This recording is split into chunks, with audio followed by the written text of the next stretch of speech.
स्वयंपाकात स्वादाची जान, डीएम मसाले तुमच्या घराची शान. छत्रपती शासन महिला गृह उद्योग कबनूर इचलकरंजी घेऊन येत आहेत अस्सल परंपरेची मराठमोळी चव म्हणजेच डीएम मसाले. मटन मसाला, चिकन मसाला, धणे पावडर, गरम मसाला, बिर्याणी मसाला, तिखट चवदार मसाले आणि चटणी म्हणजेच डीएम मसाले.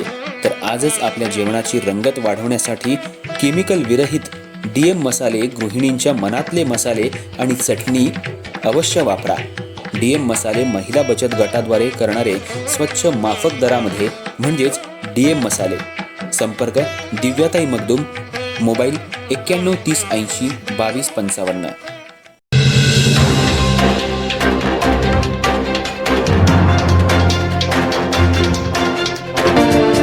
आज महानगरपालिकेची अत्यंत महत्त्वाची जिव्हाळ्याची पाणी प्रश्नावर मीटिंग होती.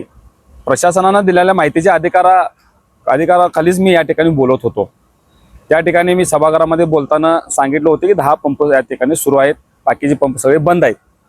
परंतु पाणी पुरवठ्याचे अधिकारी बाजीराव कांबळे यांनी सभागृहामध्ये सांगितले की 19 पंप चालू आहेत. ॲक्च्युली 15% आहेत. 15%ला 15 पंप पाहिजेत आणि स्टँड बाय 15 अशी 30 पंपाची आवश्यकता आहे. पंप इथे 19 आहेत, सुरू आहेत 11च. त्यामुळं मला या ठिकाणी वस्तुस्थिती बघायची होती, म्हणून मी तेलनाडे साहेब, सचिन दाने साहेब, परवेशभाई गैबान आणि हवेरी साहेब आम्ही सगळे नगरसेवक या ठिकाणी आलो. आज या ठिकाणी फिल्टर हाऊसला फिरून बघितल्यानंतर 10 ते 11च पंप या ठिकाणी सुरू आहेत आणि त्याच्यावर 15%चा उपसा सुरू होतोय. बाकीचे पंप सगळे खराब झालेले आहेत, बंद अवस्थेत या ठिकाणी आहेत, परंतु ते स्टँड बाय नाहीत. या ठिकाणी आणखीन पंपांची आवश्यकता आहे. आता सभागृहामध्ये मी बोलण्याच्या ओघामध्ये गडबडीत या ठिकाणी मी बोलून गेलो असं बाजीराव कांबळे साहेबांनी या ठिकाणी मान्य केलं. त्याच्याबद्दल माझं काय आता दुसरं मत असायचं कारण नाही. परंतु मला सन्माननीय इचलकरंजीच्या प्रथम महापौर यांना छाती ठोकपणानं प्रश्न विचारायचा आहे.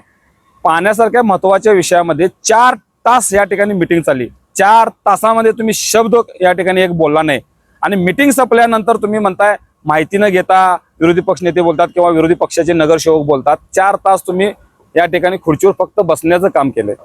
तुम्ही अधिकार वाचत नाही, फाईल कुठला उत्तर देत नाही, कुठल्या प्रश्नाचं सरळ उत्तर देत नाही आणि तुम्ही दुसऱ्यावर ढकलून मोकळं होताय. तुम्ही इथे येऊन वस्तुस्थिती बघा, पंप किती चालू आहेत बघा म्हणावं त्यांना, आणि मग कळेल इचलकरंजीच्या जनतेला कोण खरं बोलतंय आणि कोण खोटं बोलतंय.